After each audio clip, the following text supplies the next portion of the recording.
RUU TNI sah jadi undang-undang, berikut poin-poin perubahannya. DPR RI resmi menetapkan revisi Undang-Undang Nomor 34 Tahun 2004 tentang Tentara Nasional Indonesia menjadi undang-undang. RUU TNI disahkan lewat sidang paripurna di Gedung DPR RI, Jakarta, Kamis 20 Maret 2025, yang dipimpin oleh Ketua DPR RI Puan Maharani didampingi Wakil Ketua DPR RI, Sufmi Dasko Ahmad, Adis Kadir, dan Saan Mustafa. Apakah rancangan undang-undang tentang perubahan atas Undang-Undang Nomor 34 Tahun 2004 tentang Tentara Nasional Indonesia dapat disetujui untuk disahkan menjadi undang-undang? Tanya Puan.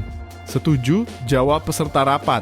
Lalu apa saja poin-poin perubahan dalam revisi Undang-Undang TNI? Perubahan yang paling menjadi sorotan adalah perubahan pasal 47 terkait jabatan TNI aktif di kementerian atau lembaga sipil.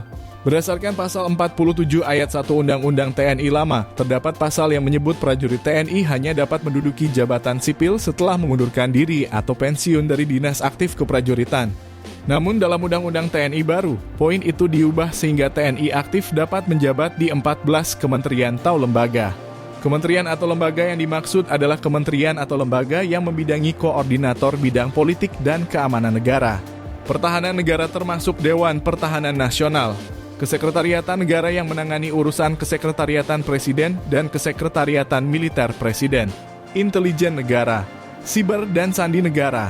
Kemudian Lembaga Ketahanan Nasional, Pencarian dan Pertolongan, Narkotika Nasional, Pengelola Perbatasan, Penanggulangan Bencana, Penanggulangan Terorisme, Keamanan Laut, Kejaksaan Republik Indonesia, dan Mahkamah Agung.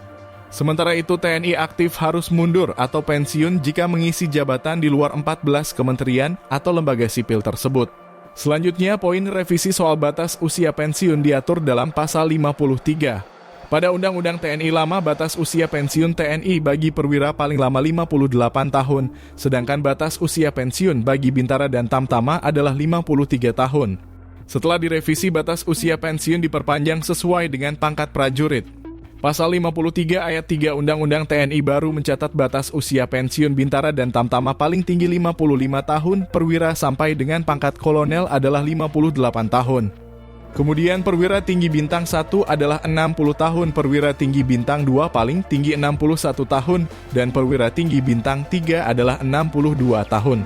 Sementara itu ada penambahan poin dalam Undang-Undang TNI baru di pasal 7 ayat 15 dan 16 terkait tugas pokok TNI. Pasal 7 ayat 15 menambahkan tugas soal membantu dalam upaya menanggulangi ancaman siber. Ayat selanjutnya terkait tugas membantu dalam melindungi dan menyelamatkan warga negara serta kepentingan nasional di luar negeri.